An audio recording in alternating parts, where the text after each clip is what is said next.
Oh yeah, All right. we are live, boys. Welcome, hello, all out there listening on Spotify, Google Podcasts, Apple Podcasts, wherever you get your podcasts. YouTube. My name is Matty, joined by my co-hosts JP and Shawnee B. What's up? What's up? Welcome back to episode 4 of the podcast, Yes. of the Dropouts podcast. Boys, how you feeling? Where are we right now? Yeah, what is this place? This JP Doesn't look renovated. too- For those, JP renovated his kitchen. For those noticing, we're actually not in our usual studio, aka No, we are JP's not. house. Yep. We are live at 180 Strength and Fitness in the back office, actually. Hot 96. Hot 96. Unfortunately, due to some scheduling issues, we're actually recording today because we are committed to dropping a podcast every Thursday at 5 a.m. Hence, we are in a new studio. Yes. Boys, how we feeling? Feeling good. Yeah. Feeling good. FYI, Yeah. it is Wednesday. So Yeah, it we're is cutting Wednesday. it close, but we're cutting it close, but we're bringing it. We'll get it out. We'll bringing get the it out goods. by tomorrow. So Yeah. that'll be good. But yeah, we just had a session, so that was good. We're in the little office, as you can see. We've got a little CCTV surveillance camera behind Matty. So Make sure the crew's working hard. that's That's right. it. We literally just finished the session like 10 minutes ago. Yeah. Hmm. So, Shawnee, talk to us. What's today's episode about? All right, so we're at number 4. So again, we keep bringing this up, but I got it wrong last week because I said it was 75% of podcasts don't go on, but it's actually 90%, 95%. So Wow. I rechecked it. So we're on our way, boys. But today, what we're talking about, and we've actually talked about this off the podcast for a while now because we thought it was going to be a great topic, but failure and fear. Failure and fear, and Love that. you know, some of the things that we've gone through with that and what we think about it. So it's going to be a good one. Very pertinent topic, I think, because I remember when we were all sitting down talking about this podcast, and we mentioned this, I think, on episode 1, and I don't know what it was. I think we were all just having really good chats at the cafe next door, as we do every morning, and you know, we're like, oh, this is such great convo, and then Shawnee's like, why don't we start a podcast? And I think me and Maddie were like, oh, yeah, like I'd be keen. Oh, bro, podcast would be hectic. And I think Shawnee maybe mentioned it one more time the following week. Yeah. And we're like, you know, again, hectic. And in my head, I'm like, yeah, no, never. Not on my fucking life would I ever put myself out there like that. And then Shawnee sets up a group chat on Instagram. Boys, I've bought the kit. That's it. Shawnee's very action orientated. That's why we love you, bro, because you get shit done. And here we are, fast forward 4 weeks later, close to a month later, Yeah. and we're 4 episodes in. So please keep tuning in. Yeah. What made you feel fearful? Like you're saying, like, oh, not in my life, and never do it. So what was that feeling? I think a few things came into my head. I think, for one, I was like, who the fuck am I to do a podcast? Yeah, for one, true. I was like, you know, in my head, you see all these people doing podcasts, and you know, it's very much people in, you know, positions of importance, or they've like achieved some level of success, or, you know, they've earned the right to, you know, be on the podcast, to have their voice heard. Yeah. And I didn't really think of it as, you know, a couple of blokes just kind of sharing, you know, they're kind of couple of dropouts sharing their journey and what's happening with them. Not necessarily that we have to sit here and, as I said on Ep1, we don't have to be Bill Gates or anything. But yeah, that's what I was fearful of, and obviously I like the judgment of other people. And, but probably the people fair close. judgment, Yeah. 100%. And it was so good, but I think it was when we did our first time together. It wasn't the first episode, obviously, but we're just having a practice run. And then we did it, and then I don't know how you felt, Maddie, about it, but getting into it, but you were just so pumped when we finished it. You were so pumped. You were like, let's do it again. Let's do it again. I was like, oh, yeah, man. Like, he loved that. I was ready Yeah. to put my head through. I think I specificly said I'm ready to put my head through the jip rock Yeah, right you were now. Like so I was freaking I excited. felt like a kid like I was literally hopping around like a Jack Russell. There's some comedic, I guess, element to that story, but it's true because I think it goes to prove that whatever you're fearful of, or, you know, at least some things that you can be fearful of, you know, you're actually not warranted to have those fears because you end up disproving them anyway. You know, Yeah, you end that up evidence. stepping outside of your comfort zone, and, you know, maybe to the dismay of others, you thought that, you know, they're going to judge you or that they're going to say certain things about you, but you've actually been quite well received on the podcast. What would you say was your number one? Like there's obviously a lot of fears, right? Like there's a fear of like, don't want to put myself out there, but what would you say the number one, like it could have even been in relation to a specific person, like your brother, for example. Like what was it? What would for they you? think? Or You know what? I think specifically? there is an element of, like, you know, others around me, less about that, like you just said. I think probably a little bit to do with, you know, my family and my brothers, because, you know, they know me on a personal level. We're always really silly at home, and I think they could be like, who the fuck are you starting a podcast? I'm the youngest of 3 brothers, but again, you know, I confronted that. I had that chat with them, and I said, look, man, we're sitting here having a chat, putting ourselves out there, talking about, I think, issues that, no, not even issues, but just talking about things that chatting. chatting and not expecting anything from that. I think there would be more of a fear had I put myself, put the perceived expectations on a pedestal and be like, we're going to go and get, 1 million views. Talk about this and Talk about give this, talk advice about or that. But whatever. it was like, nah, let's set very achievable expectations. Just say, let's record a podcast once a week. And I think we've done that. And I think... What was their actual reaction? Because I know you're going to move on to something else. So I wanted to... no, what totally. was their actual... Because that was your fear, right? So I'm interested to hear, what was the fear? And then what did it actually... Because obviously... Eventuate to. Because we were all sitting there with whatever fears we had and thinking, okay, that fear that I'm fearful of, what is that person's or that group of people or that reaction? Going to What's be? it What's going the story what you're was telling it? yourself? What was Well, it? I tell you, for example, if I was talking about my two brothers, one of them is in the army, so he's too busy doing fucking drills and training to even really listen or care. And then my other brother is busy running a very successful construction company. So, if some shorts come up on his Instagram, hey, Robbie, if you're watching this, then I'm sure they'll have a laugh and have a read over it. But again, people don't care half as much as you think they are. And Bro, that that's goes 100%. across to, your bad training, days. podcast, whatever it is. Stop exalting yourself over things. Like, don't what give is a it? shit. I had a quote ready for this. Yeah. It was literally the only thing that I prepared. Yeah. Preach, my brother. We overestimate the degree of which people observe our actions. Yeah. You know what I mean? 100%. We overestimate. Like even you just said, like you literally. Robbie's like, as long as you're fucking getting to out right on time, I don't give a shit. But I think it was like, if you knew how much people actually cared about what you did, you'd probably go do more stuff or something like that. Yes, Something that's along the the way. OG Like, one. That's no the one OG cares. one. People care about themselves. Yeah. Right. And like if you're putting out actions towards doing things, like as long as you know that you're doing the right thing, you know that you're progressing, then. Sorry, I just realised that we're Holding the podcast. holding the mics. Yeah, for So you those want of that you day? looking at the video, I actually got rid holding of the my mic. stand. Yeah. But yeah, for me, like the whole fear around the podcast was, and I've said this before, like I didn't have much fear about doing it because I had failed, okay, going sort of linking with failure, failed on doing videos and trying to do these sorts of things for a long period of time. Like I'm talking like 6 to 7 years, where, as I said before in a previous podcast, I would go into the office like this for an hour sometimes. Probably the longest once was 2 hours, and I'd record, video camera, everything set up, and I would not post it, would not put it out there because of the perception, right? Yeah. Okay, what if people don't think, I have, I'm a perfectionist, so it doesn't look good.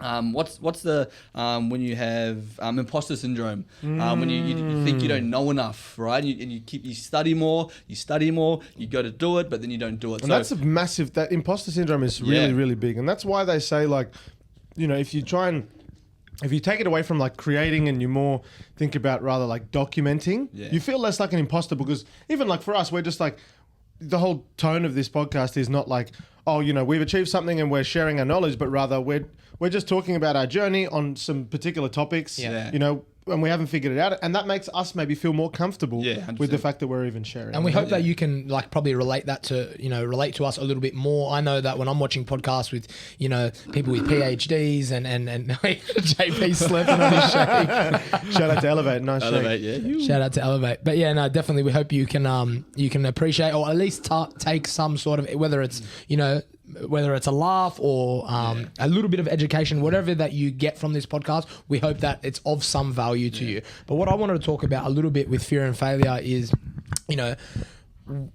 obviously they're inextricably linked. We can be scared to fail. We can have that fear 100%. For failure. But I would actually argue that, my greatest successes have come as a result of my failure, in business, in sporting, and, you're never actually going to grow.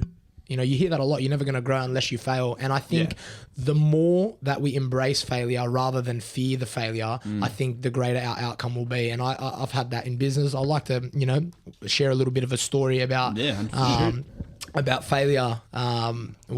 What I didn't think would be a failure, but later in the evening, turned out to be a failure when I was running the cafe. So for those of you that don't know, I opened a cafe, worked in hospitality for many years, and then achieved my dream of opening a coffee shop in Maryland's, right next to an F45 gym. Had an amazing 2.5 years. Sold that cafe at the end of last year. I'll start from when I first opened. When I first opened, I was shitting myself. The first day ever, we opened on Wednesday, the 11th of November, 2020. And I remember the night before, on Tuesday night, I was an emotional mess. I was just so hyped up, but also nervous. Also, have that element of fear.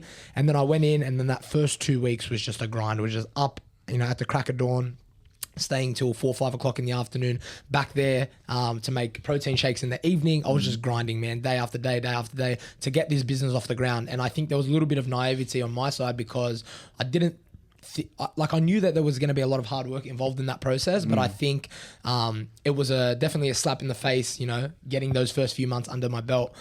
COVID came along and, business was quite slow. Again, very fearful. I was thinking, what am I doing, man? I've just opened up a business in the middle of a pandemic. People weren't walking around as much. There was less traffic out on the road. Our turnover went down.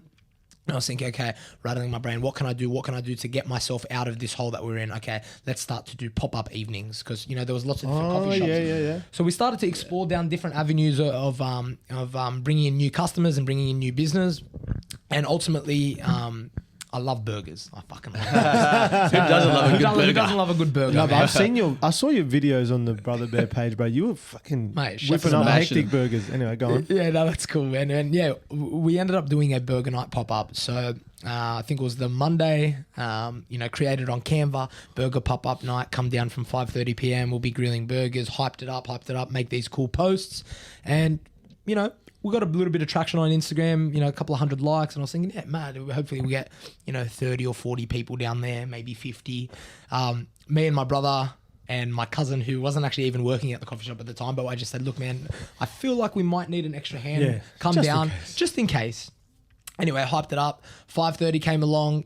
If you've ever been to my little shop, it was a 4 meter by 4 meter hole in the wall. So very tight space. Wasn't even a full kitchen. We had like a Bunnings exhaust, that's mad. rather than a commercial exhaust. No, like, there were no tables or anything. there was some tables out on the road, so like little More takeaway. more takeaway. More of a takeaway. Yeah. You type could of sit setup. down, and people definitely came and sat down, but it definitely wasn't a dine-in venue. All right. food was served in sort of takeaway containers, takeaway cutlery, things of that nature.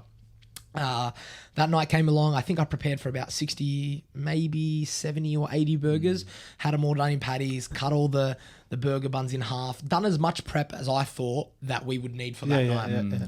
Turns out, fucking so many people How many rocked people up. came down? Honest, I'm not over exaggerating. People that were there, if you came to that night, please leave a comment on this and just let Drop me it know down. what your experience was that night, because it must have been 150 people at Wow, least. At that's- least. Oh my god, bro! So what That's did you double, do? man. Double what you thought. What'd Double you what we do, did. bro? Okay. So what you happened was- literally prepared for half, pretty Half, much. Yeah, you doubled it. Not only the amount of burgers that we prepared for, but also, the amount that I prepared. Had I known that we were going to be that, mate, we were making sauce in the middle of service for the burger sauce. We were cutting up lettuce and tomatoes in the middle of service. So on that evening mad. as well, we That's done hectic. 2 burgers. We done an OG burger, an OG smash burger, so just pickles, onions, cheese. Then there Nice. was a I think we called it the California Classic or something. So like an In-N-Out style burger, lettuce, tomato, like onions on top. Really great burgers. Hey, making me hungry. Mate, we had 10 people come in, smashed out those first 10 burgers. I was like,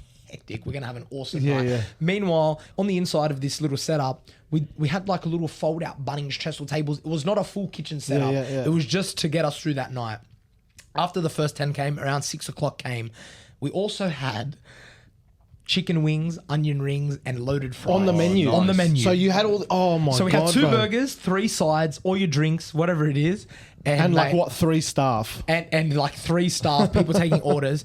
Then I remember at 6 o'clock, people ordered burgers, fries combo. So we put the chips in the fryer, and these fryers are not like your big commercial fryers with Yeah. lots They of probably room. take like Tiny, eh? 6 minutes, 7 Yeah. minutes Yeah, to get it they up take and double done. the time. Yeah. Not only do they take a Yeah. long time, but because they're only like 5-liter fryers, the fries themselves cool down the oil temperature as they proceed. no! So before I knew it, mate, this thing just fucking bricked up, and I'm sitting there trying to get these fries out. people like my chips are raw. City potato. Fast forward about half an hour. Someone call literally- Macca's. Someone call Macca's to supplement the fries. We had literally, I kid you not, about 30 dockets. On these dockets was 2 or 3 burgers per thing. I'm trying to get the fries in. Fuck, you would have been sweaty. Mate, I was Bro, sweating. fucking People were maintain at the shop. composure. Oh, Jesus. mate, there was no composure. By the end of it, it was like, I'm sorry. And I was like, oh, you get it, Were whatever people you alright? get. They were Mate, happy and shit. Listen, yeah. people... It was your opening, obviously. Like, People surely they would have were been. just happy, number one, because we had a really tight relationship with our customers. They were happy just to see us busy, number one. Yeah. Yeah, okay, But true. also in saying that, like they could see the whole show going on, and you can't hide mess in a 4 Yeah, meter by 4 yeah. meter. So they're just looking through the roller door, and I'm like, I'm sorry, You I'm can't doing hide my your best." face. Yeah. I could not hide it. Yeah. So that went from like a fear of not having anyone show up to like almost To a like, complete failure. Yeah, To wow. a failure. Man, couldn't have thought of more permanent. It's such a pertinent funny story. thing though, like you say, it's such a failure, but you had so many people come, like Yeah. so it's many such people a- turned up. Man, it was such a Funny contrast of dynamic. that. People were looking in, having a laugh. I ended up giving out burgers. We clocked in some money. A few people probably didn't get their burgers that night. I'm sorry if you were one of those people. They're still waiting Yeah. for the refund to this day. They're listening in. Wait, if you didn't get your burger, comment down Yeah, below. come back for a refund. And Comment it was down in the below. middle of July, so it was absolutely freezing that night. Yeah, These true. people were like, "Maddie, we don't even want the burger. Just Yeah, like we take take our back money. to our car." But they would have wanted to you got support any you through COVID blankets? anyway. They did. Wouldn't they? Like And shout out- yeah. That's right. Shout out to Yeah. my cousin. He actually took control because I was panicking a little bit. I was trying to get these burgers together. He's like, "Maddie, get the fuck out of the way. Maddie's Put hyperventilating these in burgers the together, corner. man." So he helped me out, and man, I got into my car that night. We went into the car park. Whenever we did these pop-up nights, we'd go into the car park and hang out later with our customers, have a beer, whatever it was. And I just remember sitting in my car, and I was just like, "Oh my god, what did I do?" Like I was full of anxiety, full of fear, because I just thought, man, my business is gone. Like these people didn't get their burgers, and I exalted this problem more than what it should. Don't get me wrong, it was a big problem, but at the end of the day, people came back the next day. Yeah. And from that moment on, we went on to do, 5 or 6 more burger nights and pop-up And you nights. did like Kanafa pop up, Kanafa pop-up, and taco night and all Yeah, this type man. of stuff, and they were the biggest success ever. And that's my point. Had I not failed miserably, Yeah. I would not have gone on to then see success to some degree Yeah. later on. So Yeah, 100%. Are those That's type awesome. of pop ups just out of those pop up nights? Are they like better commercially than just running the cafe regular day to day? Do they make more money I think in hospo? for us, they For the did. time that you do it for, right? Like, Correct. How long did you do it for? How long were you open? The first one was in July, or like how long did How you? long did you actually have it open for? Like, okay. I mean, so for what on the day?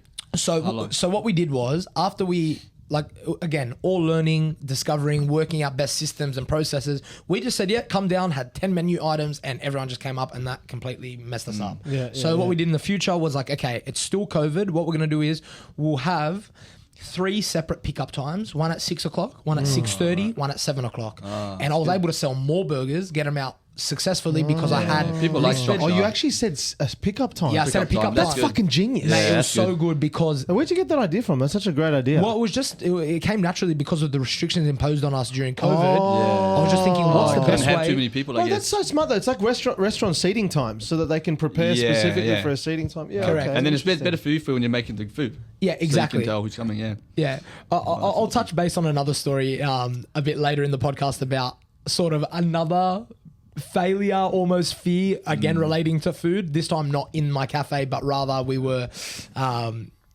I'll get to it in a sec, but we were catering for a birthday party, making wood fire pizza, and I've never made wood fire pizza before. So I'll touch on that in a Feel bit. the fear and do it anyway. Yeah, Shorty, man. what's Don't going on? we? Fear and failure, mate. Talk to us. Yeah, I'll jump across to fear. And, I think, and this is from my perspective, but also from what I've learned as well.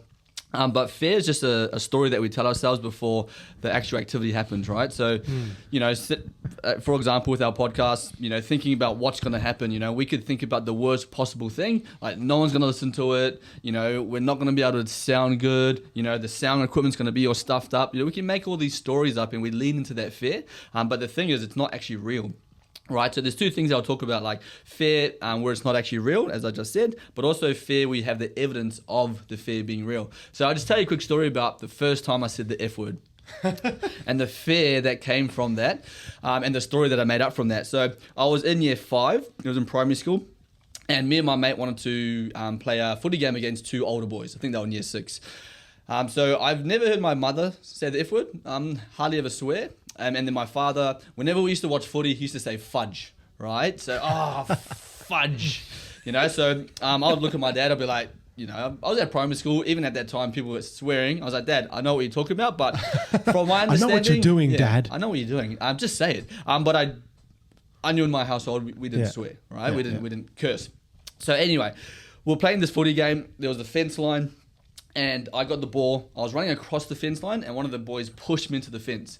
And this was the first time that I at least said it out loud, like with vigor, right? I pushed me into it, and I grabbed onto the fence, dropped the ball, and I was like, fuck.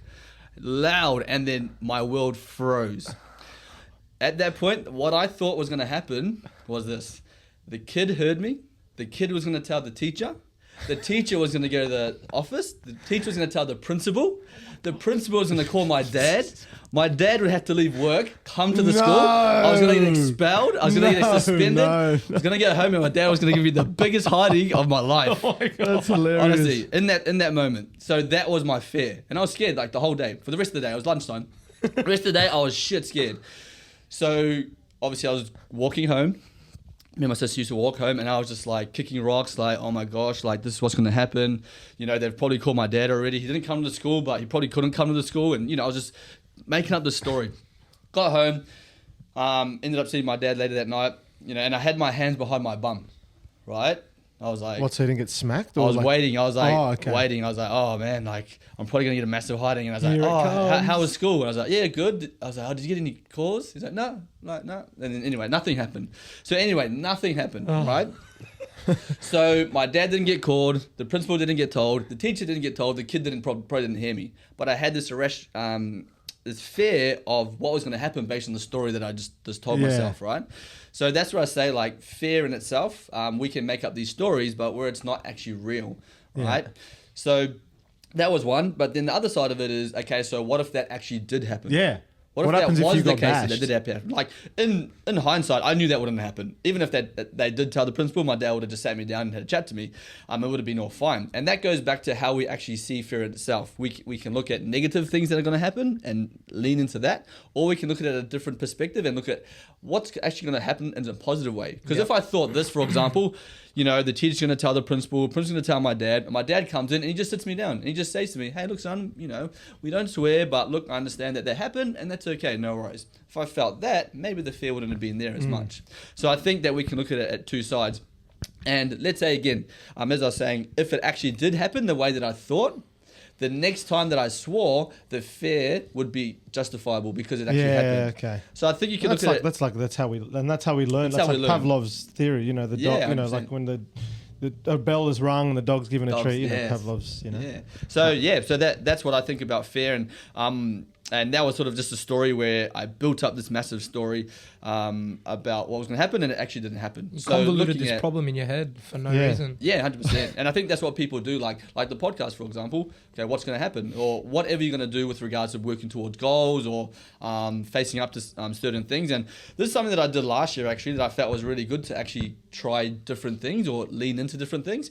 I had a whiteboard, so a vertical whiteboard.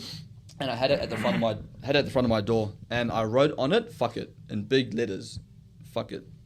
And what that was for me was, it was whenever I wanted to do something, okay, that I felt fearful about, but I knew that was resourceful for me, that was going to help me move forward in whatever way. That's what I'd say. Yeah. Okay. I'd say "fuck it" and just do it. So feel the fear and do it anyway. Wait, you said fuck it. Fuck it. Yeah. Weren't you scared of your dad? yeah. So yeah. So He's that. like, fuck him. Yeah, but yeah. Back, no. Yeah, so that was something that I did, and I think you can have certain things like that to help you move through fear. Whatever it is for you, that was just it for me, like saying fuck it and just do it anyway. I love Yeah. that. And Well that's done, good, Sean. bro. So and that's how I did the half Ironman, the trail runs, all that sort of stuff like that. I'll just go fuck it and just go do it. And yeah, and I think that's a really good like learned attitude, right? And I think like taking it back to what you're talking about, where you know there's a lot of these kind of fears that don't eventuate. Obviously, there's those that do, right? And that's how we learn, that's how we grow, and that's how we. I mean, there's a reason why fear exists, right? Yeah. It's to protect us, Correct. right? Well, yeah. But I mean, like To you an said, extent. To an yeah, extent. to an extent, right? And there's a what's his name? Oh, by the way, if you can hear hard styles in the background, it's because there's a gym session going on. Can you hear that? Yeah, a little bit, That's all right. tiny Slightly. bit. I think it's a Mark Twain quote where he says, "I've had a lot of worries in my life, most of which have never happened." Yeah. You know what I mean? And you just think to yourself, like, how many of these worries, how many of these fears, how many of these concerns that, Actually prosper. are invalid. But I just wonder, like, you know, and obviously, you know, you spoke about some examples. I just wonder what separates those people that can say fuck it. Like, because that's what this is about, right? It's like, how do these people that do say fuck it go on to achieve such amazing things? Like, there are people out there who, literally go, I'm going to give it a go. I don't care how I look. I don't care what it does to me. Yeah. I'll risk it all. I'll risk my money. I'm not just talking about public opinion here. We're talking about money. We're talking about a lot of things. Like, that's the thing, is that what is that recipe for those people? Is it simply just like they've literally managed to change their mindset, or is it something that's happened to them? Like, Do you know it's what? just fascinating. I can share a little bit of insight on this, because I think it's the latter. I think it's what you said. I think it's events that have happened to them.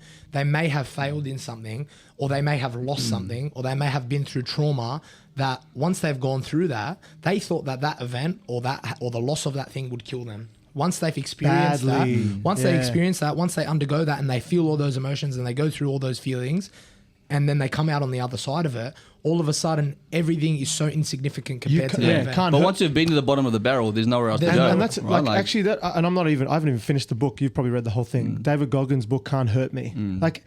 And that's what's crazy, is that he would go home and he'd look at his dad wrong or something. They'd come back from the ice rink that their family owned, and his dad would literally come home and belt him, would lay hands on his mother. And David Goggins' whole thing is like, you can't hurt me. Yeah. You can't hurt me because what I've been through. What you've been through, yeah. You cannot hurt me. Like, nothing can hurt me. If I can get through that, then I can get through anything. Yeah. So I think you're right. But I also think they're linked, is with regards to failure in itself. Like, if somebody fails, some people don't learn the failure. Like, they just move past and they actually learn the lessons that they need to learn to actually progress to the next level. Correct. Right? So those people that actually do have more of an optimistic mindset, and also they have that resilience as well to go, okay, well, I have failed. Well, why did I fail? Well, what happened? So that when it comes around again, or when it potentially comes around again, I know what to do. Yeah. I know how to progress through that. And then the fear might subside with that, feeling of confidence. Totally. My you boys probably know, my brother sadly lost his wife last year.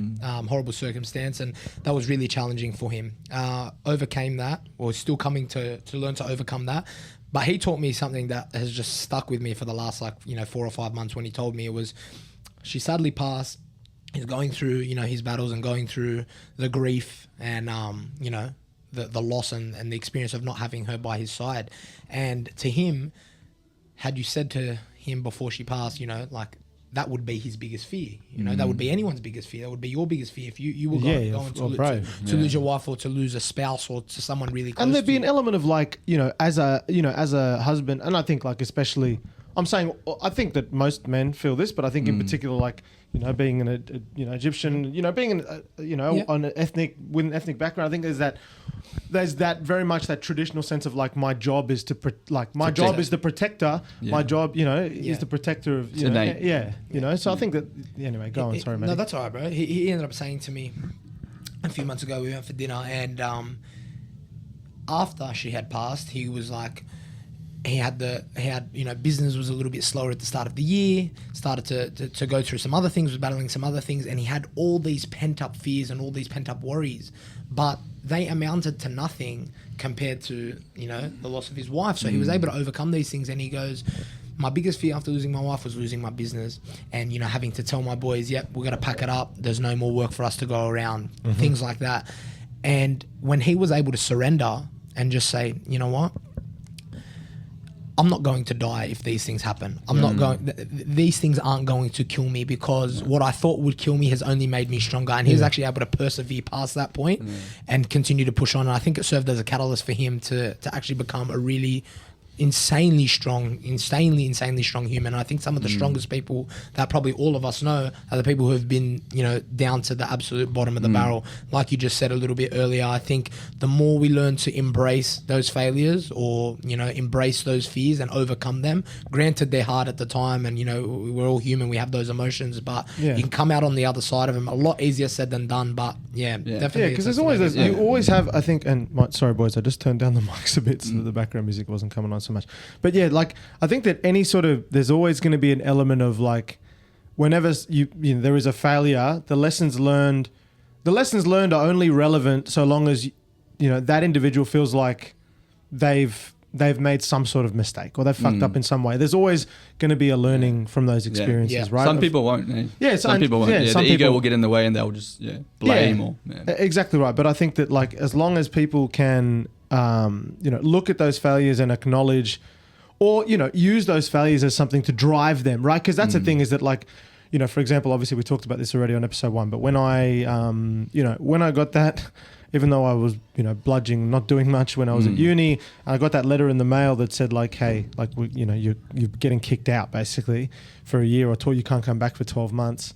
That felt like a failure, obviously, and it was like I acknowledge completely that was a failure on my part. And even though I didn't care about uni at the time, getting that was like, wow, does this mean I actually do fucking care? Or is it because, so for me, the lesson wasn't like, okay, go back and like, in a way kind of get that done. It was like, okay, sulk, do whatever you need to do, sit on the couch, but then get the fuck up and work out what you're going to do. And use the lack of that degree to drive you as the chip on your shoulder through your career. And that's, I carried that for the next, and I still do to this day, carry that, because, for me, again, I said this before, I didn't do particularly well. Well, I did really, actually, funnily enough, I have a funny story about failure in school. I'll jump to that in a sec. But, I didn't do particularly well at school and in high school, got to uni, didn't obviously complete my degree. So in my head, I'm like, to the external world, I look like a failure. So I want to fucking prove something to all those people. And, that, I feel like I had a sense of pride when I was younger. Like even when I was in primary school, a funny story, I did really well in primary school, I don't know. Painting class. Painting class. Finger painting. Fuck you. Fuck you both. No. Like, and shout out to my mum, Lillian. I love you. Hi, Lillian. She doesn't listen, so she's not going to hear this. Maybe I'll just send her this particular part. She would like read to me all the time. I was first, not only was I firstborn child, I'm her only son. So I'm the favourite, obviously. So she used to read to me a lot, and I was always good at English, and I was good in school, and like I was in the I was in the gifted and talented class in primary. You're very good at grammar. This and like, don't get me wrong, this got really bad in high school. So I was in like class 7, class 8, and all that. But in primary school, I was really good. So I didn't have to do any sort of work. All the other kids got used to doing work and doing homework and studying, whereas I was just like, I thought I was hectic, just cruising by on my ability and whatever. And that came back to bite me. But anyway, long story short, year 4. Year 4 came round, and I did really well in year 4 or whatever, and then it would come into speech night, and I thought I was going to get ducks of year 4, and Samil Shah, a very intelligent young man. This is JP's origin story. Samil Shah got ducks. I got runner up, and mate, I'll never forget. I hung my head. Imagine a kid in year 4. I was so ashamed. Man, that was honestly one of the biggest failures in memory for me. You know what? I remember the emotion that I felt. Yeah. That's why. Obviously, it doesn't. I felt the same. I did a kindergarten talent show. Oh, a kindergarten talent show. And I've held this. What did you do? I'll hold this grudge to my grave to this kid. I don't even remember his name. No, you remember his name. I just remember he was a little blonde kid. He was in the other kindergarten class. I went to St. Michael's in Borkham Hills, and I danced to dance? I danced, wow. Do you dance? I danced to, at the time I did. I danced to a Michael Jackson song. What was it? Don't blame it on the sunshine. Oh, yeah. That Jackson, Don't blame it on Jackson 5. 5. Jackson 5. blame it on And the man, I guitar. killed this Blame it on the dance. boogie. Had a full routine. Made my mum practice every morning for like a month. Cute. That's so good. Oh, that's so nice. good. Little suit, had a black curly wig, like the afro wig, had sequences. With like, This bloke was blackface. Get the photo, man. You must have a photo. Surely. I do have a video or photo somewhere. I get the danced photo and my post it. heart out to this song, man, and I hilarious. came second to this kid playing the goddamn piano, and I was like, "What the hell?" Was he white? He was white. So still hold that to my grave. I think I should have still won. Won the talent show, but I felt like a failure. Well, if you had one, you maybe wouldn't open the cafe. Well, that's right. Who knows? Who It knows? might be in showbiz. The butterfly effect. The butterfly effect. But I had the same thing. Me and my mate used to do talent queen shows. Ooh. Call. Don't worry about him. Where are you? Get to the fucking. Why are you doing that damn podcast? Yeah. No, do you know what? This is actually Uber Eats from my old. Answer it. Put it on speaker. Nah, don't worry about him. Go on. So me and my mate did talent shows as well back at school, and we came second to a pianist as well. No Same way. thing, bro. He was so good, bro. He's fucking He was so pianist. good, bro. I was almost gonna give him the first prize straight up. Talented He was kid. so good. Oh, bro, he's so good. Yeah, I mean we were better, but he was so good. Yeah. We were better, but it's the piano. He just gets extra style points for playing the piano. He's got fast fingers. It is fucking. It's a beautiful thing to watch someone playing like an amazing piano song. It really tugs on the heartstrings. But also so young as well. Yeah. Like when you see a kid that's so young that has that talent to be able to do that, bro. I'm like, well, Do you what do remember I do those with my kids in life? primary school? Like again, I'm just saying this like based on pure fact. The Asian Yeah. kids in primary school with the piano. That's right. Yeah, like yeah. grade 6 and they're fucking They're good on the Yeah. violin too. bro. The Yeah, cello. because their parents Yeah. would bash them if they didn't practice. Wow. Yeah. I swear to God, I'm not taking the piss. I'm serious. Yeah. Bro, I would get in trouble. Like, but my parents tried the instrument thing on me. Yeah. But I wasn't having it. I felt so Mate, guilty. I It was was a my dad triangle. bought a guitar. On the triangle. I I had was a the triangle in the piano. corner. Shut it on the triangle. That's so funny. That was such a reject instrument. Yeah, I know. If you, were the It's like- kid, if you were the untalented kid in kindergarten, they just back here. Just Yeah, go, get just on touch That was the this thing. teacher. Sean, where's Sean? Get Sean in the fucking Go get the corner. triangle. Get him away. Give him a fucking triangle or something. All right. I was pretty good at it though. Thank you. I You know, must say. I can actually play the triangle because at church, like, you know, I was a deacon, or still am, but I don't go and be a deacon much. But I'm actually a gun on the There you triangle. go. Wow. If we can find one, I'll play it on the I'll potty. I'll share another little story about fear also tied in with failure. Actually, you know what? It wasn't a failure. It was actually a great success. Thank the Lord, because it came very close. So basically, I had bought this wood fire pizza oven. We'd done the burger night, we'd done the taco night at the shop, and I had I think it was our birthday for the shop coming up. And I thought, I want to throw a party in the car park, because we used to do the pop-up nights in the shop and people would sort of just get their food and walk around and hang out in the car park. And I thought, nah, I don't want to cook in the shop. I want to be able to, make some food and have music, have a DJ set up. So we done this awesome. What a vibe. Mate, it was such a vibe. It was so So much fun. how big was it? Oh, was this like the 45 car park? Yeah. Was this with Brother Bear? With Brother Was Bear. Yeah, so it was quite a large car park. So I had this vision since I opened the shop to have like a huge night with, the music and the fun, the DJ, or whatever it was. So I bought this wood fire pizza oven, picked it up, and for 2 weeks prior to having that event, I would just, I've never made pizza before, especially in a wood fire oven. So got the dough made, rolled it out, and we just make pizza on the side of the road. And like, shout out to Maryland's man, this is like the most illegal activity. We literally had a wood fire pizza oven. Bro, this just reminds me of the streets of Cairo. Someone's walking around with a cart. And literally, I was like, Brother Bear. and cooking pizza on the side of the road. That's driving up on the curb, just stopping the car, picking up There was pizza. smoke Window down. coming out from like miles away because we were just cooking pizza on the side of the road. Anyway, fast forward a couple of weeks, got the hang of it, and I was like, okay, I can throw the pizza night. That night was so much fun. We killed it. We produced a lot of pizza. Everything went smoothly. DJ was there. So much fun. Everyone had a good time. And then someone saw that video that we had posted, because we got Megaphone Media. Shout out Megaphone Media. If you ever need any media needs, get them to record. Is that your videos. Regan That's Rona? Regan and James Rona. Latouf? Mr. Regan Regan Rona. Rona. And Yep. James Latouf. Yep. And James Latouf. James Latouf. Yeah, Yeah. They do some great things. Killing So it. they used to do our videos for our social media for the cafe. Oh. And it was his birthday yesterday. Happy birthday, James. HBD. And basically, they recorded that video. It was awesome. Got a lot of views, and a couple of people reached out. One person said, "Hey, got a 30th coming up. I'm just wondering if you do any catering." So, Oh, yeah, man. hectic. Yeah. So we landed a big job from that. I went out, sussed out their house. It was a little apartment, I think, in the Castle Hill area. Sussed out the apartment. I was like, "Yep, sure." I just like confident, From, like, from never making a pizza before to to agreeing to cater I for do a this all the 30th. time. That's mad. Mate, I'm telling you. I was like, yeah, sweet. We've done this all the time. I can do this for you, no problem. Fast forward to the event, and basically went down and ended up getting two of my friends to help me out. So my cousin, two of my good mates, set up the pizza oven, and this thing was like 250 kilos. So we're trying to carry this big metal wood fire pizza oven up the stairs. I'm like, all right, stay cool, boys. We've got to act like we're professional. We've done this before. Set up the trestle tables, got all the ingredients out, whatever it is. Everyone's like, hey, the pizza guys are here. I was like, yeah, what's up, guys? Inside, I'm just like, okay, matey, just keep calm. Just make sure you set everything up nicely, act professional. We're all dressed in black. like I know what I'm doing. I know what I'm doing. I know what I'm doing. I know what I'm doing. We set everything up, and I had forgotten fire lighters. So fire starters. fire starters. I Oh, forgot fire shit. starters. So That's I'm sitting important. there, and I couldn't get the freaking fire going for the pizza oven. So basically, He what we goes do is outside, he gets rocks.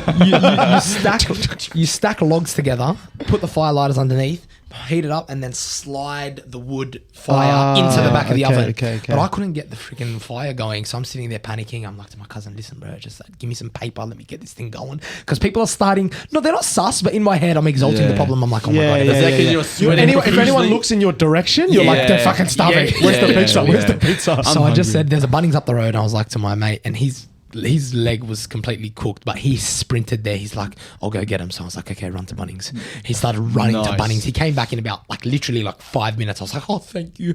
Anyway, then the lighter's not working. And I'm like, oh, fuck, this is a failure. What's going on? And I'm trying to light while he's gone getting the highlighters, I'm trying to light paper just to get it going. And it's just fizzling out. And I'm like, anyway, finally get it going. And this takes a while to start up after you do that, right? Yeah, but all the ingredients are set up. And then we finally get the fire going. The fire starts to go. And I'm like, all right, perfect. Then after 10 minutes, the fire went out. And I'm like, why is the fire going out? Oh, bro. And I realized I grabbed damp wood. And it wasn't, and I'm like, oh my God, what's going on? Did you have dry wood? I had dry wood. So I had to remove that wood. Okay, finally, the fire starts going.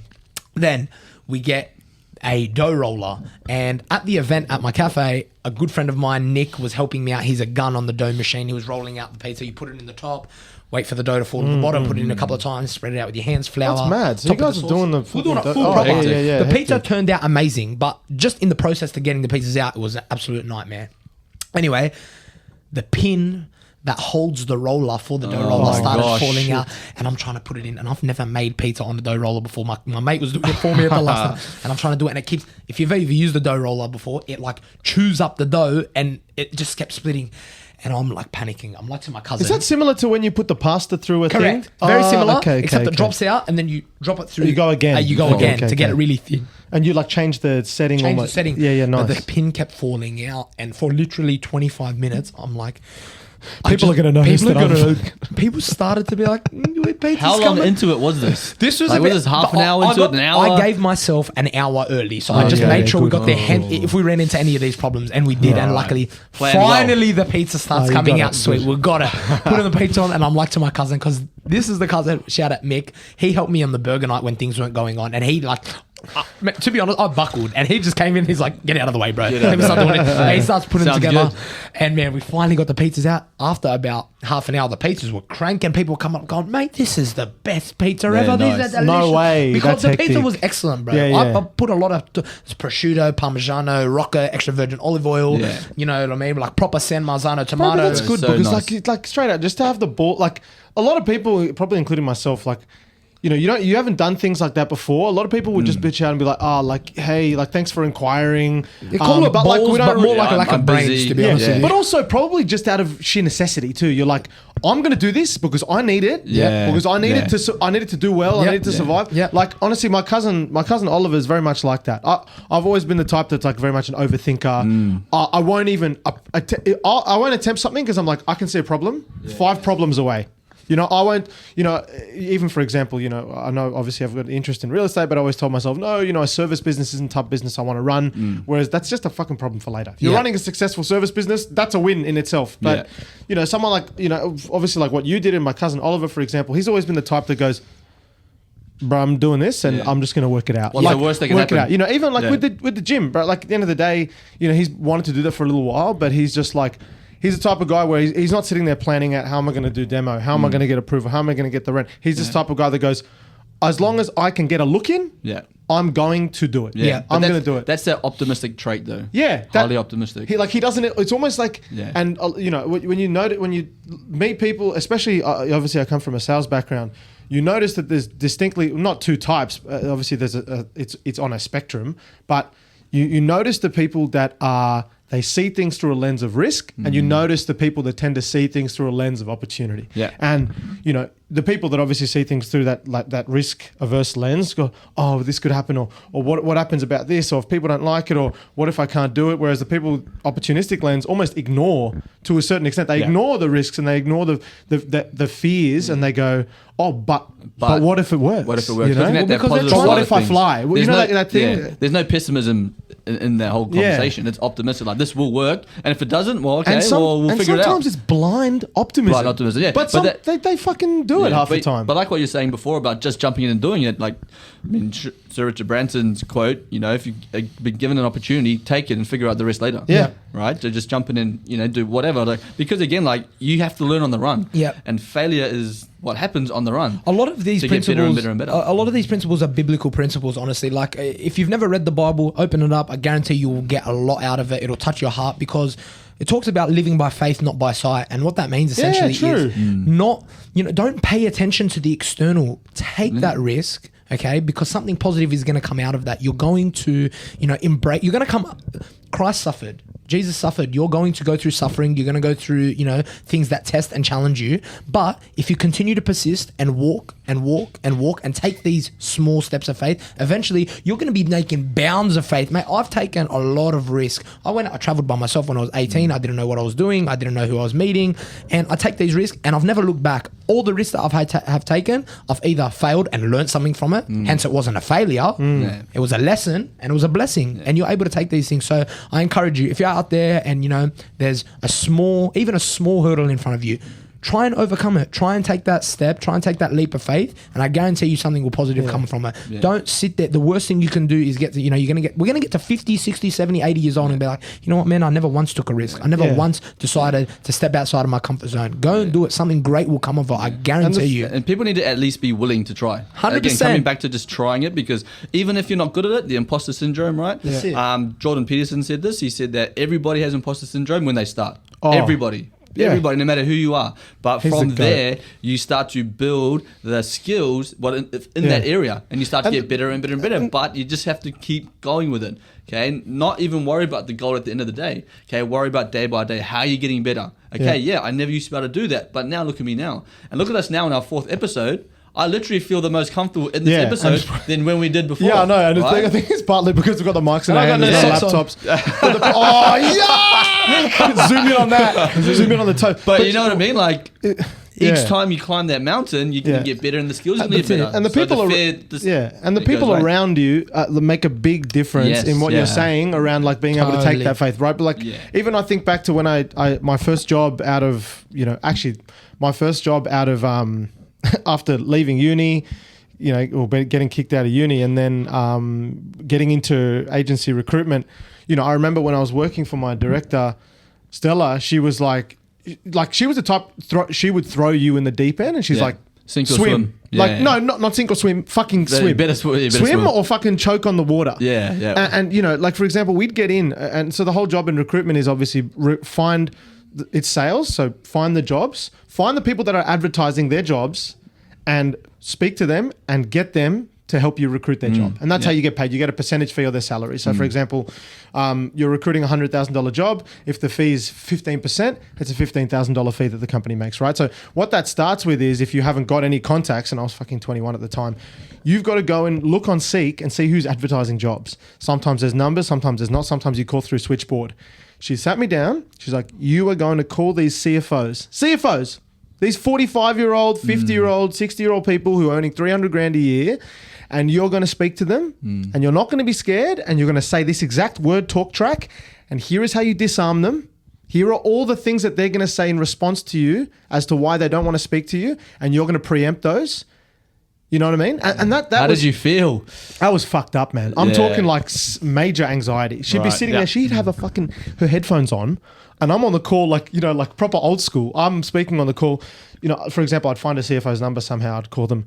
Hi, it's John Paul calling from Rio Group. I'm an accounting finance recruiter. I understand you probably have your own relationships with recruiters. I understand you probably have an internal process, and it was disarm. I know you don't need me. Exactly. I know you don't need me. Disarm, and then Went for the kill. Pause. And it was just like.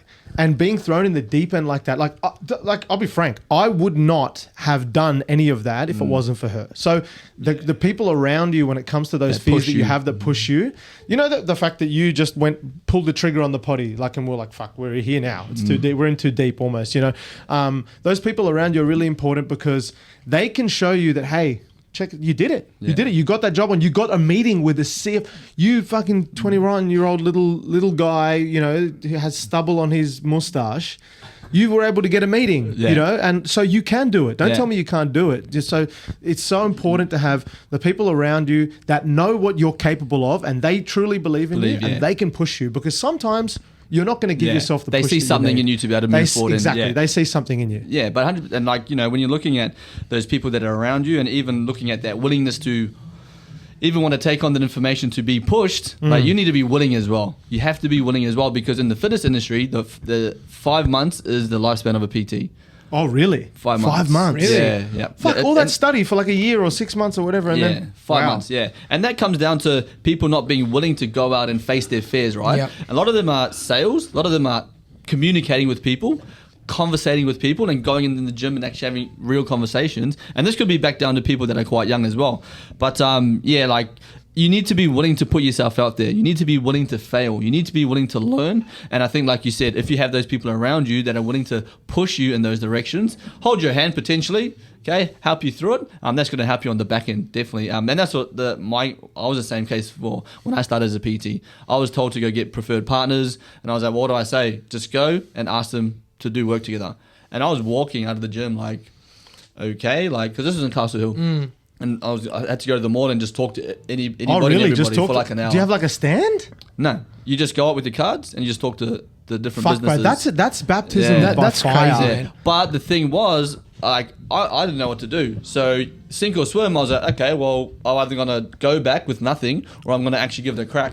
And years later, when we had the other business, I did that. I went down to Victoria Road in Castle Hill, and I just went door to door and just asked people to train and sign up. And then I got people, and that was on the back of me doing it for the first time, Yeah. and taking action, having confidence. So when I did it the second time around, which was about 4 or 5 years later, I would do it straight up. I was like, yep, let's go. And you're just like, in your Easy, head, you have let's go. you can't hurt me mentality. Look what Yeah. I've gone fucking, as in you were saying in your head, I've basically gone door to door. Yeah, So, yeah. And like when you build that resilience so early on, and like, I mean, I did something similar. Like, I don't know if did I tell you guys that I was doing that? The people in Martin Place, stopping people, and No, did I ever didn't tell you say guys that that. story?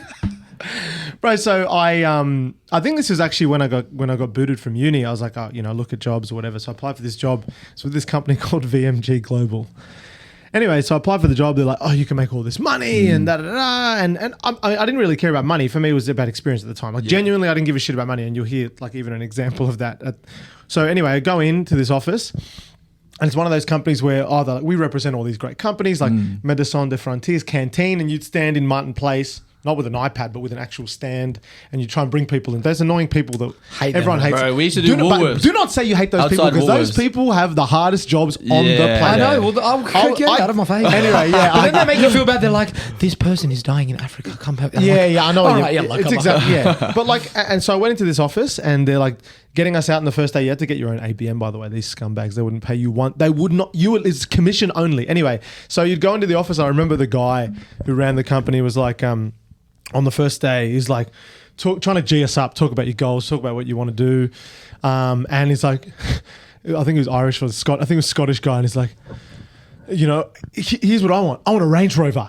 I'm getting a Range Rover. Like this. That's what I want to do. What do you want to do? And in my head, I'm like, relax, bro. So, anyway, it's just that type of an environment. So anyway, I went out. I remember this was my first week. I think it was the second or third day. I think the first day I maybe made one sale or something, or someone had signed up. Third day they sent me out. I went over in my Aquila black shoes, a white shirt from Van Heusen, untucked in the back. I got on the bus. They sent me to Fairlight. That's near Manly, by the way. Yeah. So I live in Greystone, so that's a long way. I was carrying a fucking signboard, like one of the ones the V shape, carrying it like that on my own. I didn't have anyone with me. Usually you have someone else with you, moral support, whatever. I went out there. I put my stand outside this Fairlight shopping centre, and I'd just be trying to talk to people, and people just like, they get away from me. Get away from me. Occasionally I'd have, like, I remember this old lady stopped. She was talking to me for a good half hour. I'm like, yes, okay. Someone. Like, we're getting someone here. We're getting someone. And at the end, she left, and she went off. And I just remember, bro, I was so defeated. I was there for like 7 hours, nothing, not one sale. And I remember getting on that bus home, and I went home and I was crying. I was like, bro, this is heavy. Like, that was, and when I look back on those experiences, I think to myself, those experiences as a result of what I consider to be a failure, getting booted out of uni or whatever, those are the things that really built that They shaped you. thick skin, and that's those experiences, like what you're talking about, what you were doing, Sean, and obviously what I did and what Maddie did and what have you, and what everyone else is doing, is that those things are what end up making you what you are. So embrace them. Yeah. Don't feel like necessarily because they're not typical or they're not traditional, in the sense of in the true spirit of Dropouts. Yeah. Just But 'cause they're non-traditional, that they're not going to, But even help like you when you're along. going into doing something different, look back at where you were successful, right? Or even going back to those failures and how you came out of that. That's it. And take that upon yourself to go, okay, well that did happen, but look where I am now. Yeah. Okay, so this next thing that I'm going towards, okay, it's going to be okay. Because I'm going to do the exact same thing. I'm going to learn the skill, and I'm going to be better off as I go through. And not just that, in the something future. practical. I think that everyone can employ, and I think that I've employed, and maybe you boys have in the past, is what's something that you've been fearful of in the past that you ended up overcoming, that you ended up, beating, that you probably convoluted this or exalted this problem in your head way more than it should have been. You ended up overcoming it. It wasn't half as bad as you thought, and you ended up coming out on the other side just fine. Yeah. So That's Let the us know. evidence. That's the evidence that Yeah, and you've let done us it. we're keen to and like Matty said before, let us know in the comments. No, just Yeah. ping us a DM, whatever. Yeah. Because we want to start sharing what others are thinking. All Yeah. 5 of you. And even back to us, we're going for 35 podcasts. that's it. Right, 35 this year, right? And again, we've had the fair. We fair it every session we come in, but we do it anyway. And we're Technically, getting better. if we quit now, we're in the top 10% of all podcasts. All right, this is We're coming our for the podcast, top, baby. You're right. Matty's feeling good. I gotta go to work. Gotta go to work. Wrap us up, Matty. Yeah, Guys, wrap us up. Thank you for joining us for episode 4 of Fear and Failure. 95%, Let's baby. go. We'll catch you on next We week's don't know what episode. next week's about, but we'll tell you Yeah, soon. it'll come. Well, it'll come. We're coming. We're coming for the top, baby. Number 5 coming up soon, baby. Thank you so much, Love guys, you for all. having us. Let's Yalla, go. bye, bye. Woo!